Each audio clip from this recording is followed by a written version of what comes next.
Hi viewers, welcome to our channel. ప్రస్తుతం మనతో పాటు భరద్వాజ్ గారు సీనియర్ జర్నలిస్ట్ ఉన్నారు. వారితో ఒకసారి మాట్లాడదాం. నమస్కారం సార్. నమస్తే. సార్, గౌతమ్ అదానీ పైన అమెరికాలో కేసు నమోదైంది. లంచం ఫ్రాడ్ ఇష్యూల కింద ఆయన మీద కేసు అయితే నమోదు చేశారు. తొందరలో అరెస్ట్ చేసే అవకాశం ఉందని కూడా అంటున్నారు. ఇప్పుడు ఇది ప్రపంచవ్యాప్తంగా కూడా సెన్సేషన్ క్రియేట్ చేసింది. ముఖ్యంగా ఇండియాలో చూసుకుంటే సార్, దీన్ని పొలిటికలైజ్ చేసి మన రాహుల్ గాంధీ గారు ప్రెస్ మీట్ పెట్టారు. సో ఇంకా అరెస్ట్ చేయలేదేంటి, అదానీ పైన ఆల్రెడీ అమెరికాలో తేల్చి చెప్పేశారు, ఆయన లంచం ఇచ్చారు, ఫ్రాడ్ చేసేసారని చెప్పేసి తొందరగా అరెస్ట్ చేయాలని ఆయన అంటున్నారు.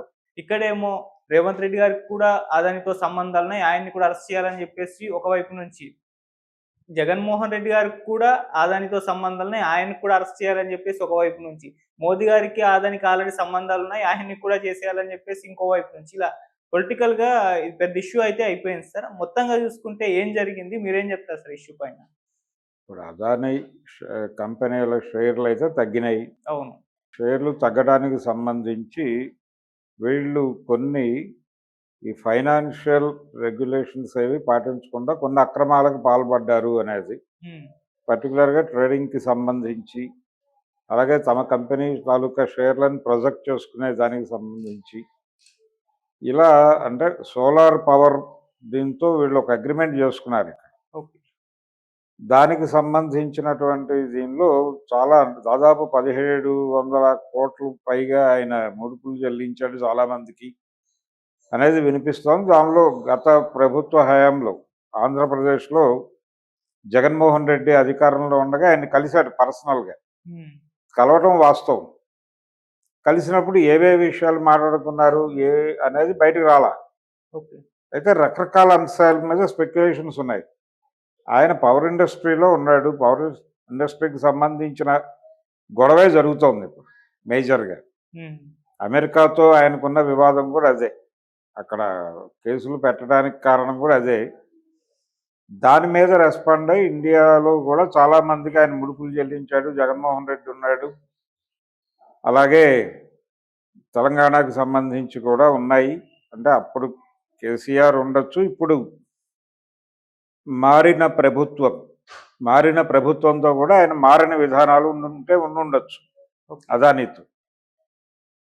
ఎక్కడైనా సరే ప్రభుత్వంతో ఒక సానుకూల నిర్ణయం లైజానింగ్ చేసి తనకు అనుకూలమైనటువంటి నిర్ణయం రప్పించుకుని అక్కడ తన వ్యాపార సామ్రాజ్యాన్ని విస్తరించడం అనేది ఆయన చేస్తున్నటువంటి కార్యక్రమం.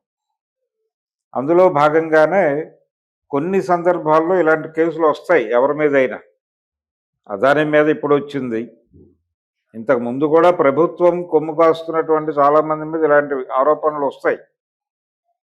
వచ్చినప్పుడు దీనిలో నుంచి ఏదో పద్ధతిలో వాళ్ళు బయటపడతారు.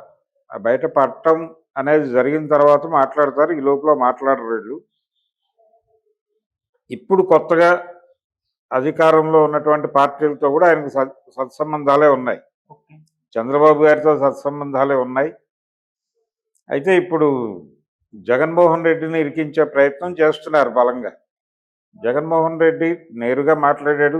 ఇది మాత్రమే కాదు, తీర ప్రాంత గ్రామాల గురించి కూడా వాళ్ళ మధ్య చర్చ జరిగిందనేది ఆ రోజుల్లో వచ్చినటువంటి వార్త.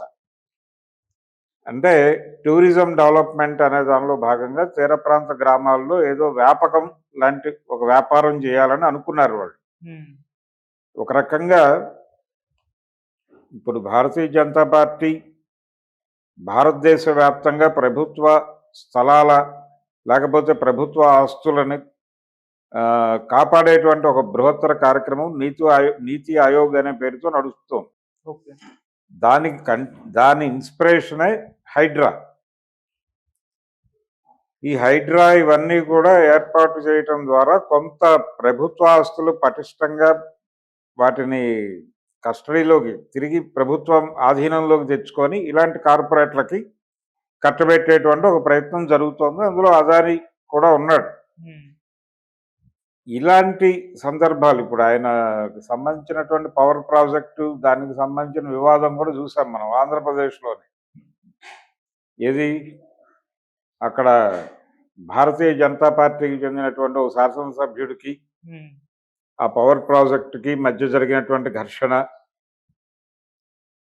చంద్రబాబు ఎమ్మెల్యేని మందలించిన సందర్భము కూడా చూసాం. అంటే అక్కడ భారతీయ జనతా పార్టీ ఎమ్మెల్యే గారు కోప్పడ్డాడు కాబట్టి, చిరాకు పడ్డాడు కాబట్టి ఏమన్నా స్ట్రెయిన్ అయ్యానాయా పార్టీ మధ్య, అంటే పార్టీతో ఈయన సంబంధాలు ఏమన్నా బెడిసికొట్టాయా అనే కోణంలో అనుకుంటున్నారు కానీ ఓకే. బెడిసికొట్టే అవకాశం లేదు. ప్రస్తుతం అంతర్జాతీయ స్థాయిలో ఆయన పేరు కొంచెం మసకబారింది కాబట్టి అలా ఉంచారు. హ్మ్. ఇది సెటిల్ అయిపోతుంది. సెటిల్ అయిపోయిన తర్వాత తిరిగి మనవాడే, అస్మదీయుడే అనుకుంటారు, భుజాలు కలుపుతారు. ఓకే. ఒక అంతర్జాతీయ వ్యాపారం రంగంలో ఆయన ఒక దిగ్గజం. ఆ దిగ్గజానికి అమెరికాలో ఈ రోజున స్టాక్ మార్కెట్కి సంబంధించి కొన్ని ఇబ్బందులు టెక్నికల్గా ఎదురైనాయి. హ్మ్. ఆ ఎదురైనటువంటి ఇబ్బందుల్ని ఎలా పరిష్కరించుకోవాలో ఆయన ప్లాన్ ఆయన చేసుకుంటాడు. ఓకే. అది అయ్యే వరకు వీళ్ళు అంటి ముట్టనట్టుగానే వ్యవహరిస్తారు. అది అయిన తర్వాత మళ్ళీ పూసుకుని తిరుగుతారు. హ్మ్. అయితే ఇందులో భాగంగా ఈ గొడవ జరిగేటప్పుడే జగన్మోహన్ రెడ్డి మీద కూడా ఒక రాయేసిస్తే బాగుంటుంది అనే ఉద్దేశంతో ఇప్పుడు వాళ్ళిద్దరూ ఆంతరంగికంగా భేటీ అవడం వెనకాల ఉన్నటువంటి ఆంతర్యం ఏమిటి అనే దాని మీద ఒక చర్చ జరుగుతోంది. ముడుపులు భారీగా ముట్టుండొచ్చు జగన్మోహన్ రెడ్డికి కూడా అదాని నుంచి అని అంటున్నారు. ఒకవేళ ముట్టు ఉంటే ఈయన ఏమిచ్చాడు ఆయనకి అనేది చూడాలి. ఇప్పుడు నిన్న భారతీయ జనతా పార్టీ ఎమ్మెల్యే గారు వెళ్ళి గొడవ పడినటువంటి జమ్మలమడుగు ఎమ్మెల్యే కదా అతను, అవును. గొడవ పడిన సందర్భంలో అదే ప్రాజెక్ట్ ఏమన్నా, ఆ ప్రాజెక్టు విషయంలో ఏమన్నా పాత రోజుల్లో ఘర్షణలు జరిగాయా అనేది చరిత్ర. ఓకే. ఓసారి వెళ్ళి చూస్తే తెలిసిపోతుంది. హ్మ్. లబ్ధి పొందని వాడు ఎవడు అనేది కేంద్రం నుంచి ఆయన బాగానే లబ్ధి పొందాడు అదాని. అయితే దీని అంటే ఈ ఇన్సిడెంట్తో అమెరికన్ గవర్నమెంట్తో ఆయనకు ఏర్పడిన ఇబ్బంది, దాని తాలూకా కేసులు, ఆ వివాదంలోకి ఇండియాలో ఆయన కార్యకలాపాలను లాగి ఆయనతో సంబంధాలు ఉన్న వాళ్ళందరినీ కేసుల్లో ఇరికించాలనే ఒక ప్రయత్నము, తాపత్రయం నడుస్తోంది. కానీ హ్మ్. ఇవి ఏ మేరకు నిలబడతాయనేది అనుమానమే. ఓకే. ఒక మోస ధోరణిలో నడుస్తోంది. ఒక మోస ధోరణే ఇది ఖచ్చితంగా. హ్మ్. ఈ మోస ధోరణిలో నడుస్తున్న వ్యవహారాలు ఏ మేరకు న్యాయస్థానం ఎంటర్టైన్ చేస్తుంది అనేది చూడాలి. హ్మ్. అప్పటి వరకు ఇంకా చాలా పేర్లు రావచ్చు. ఇప్పుడు రాహుల్ గాంధీ గారు ఆయన అదానీకి, అంబానీకి, అలాగే భారతీయ జనతా పార్టీ నాయకత్వానికి ఒక అన్హోలీ అలియన్స్, ఒక అంటే అపవిత్ర కలయికకి సంబంధించిన వ్యవహారాలు ఆయన పబ్లిక్ డొమైన్లో ఉంచడం కోసం, పొలిటికల్ మైలేజీ కోసం కష్టపడ్డాడు. కానీ వాళ్ళ పార్టీలు అధికారంలో ఉన్న చోట కూడా ఈయనే ఆపరేట్ చేస్తూ ఉన్నాడు హ్మ్. అదాని, ఇక్కడ మాత్రమే కాదు. కాబట్టి వాటికి కూడా సమాధానాలు చెప్పుకోవాల్సి వస్తుంది రేపు పొద్దున. అవును.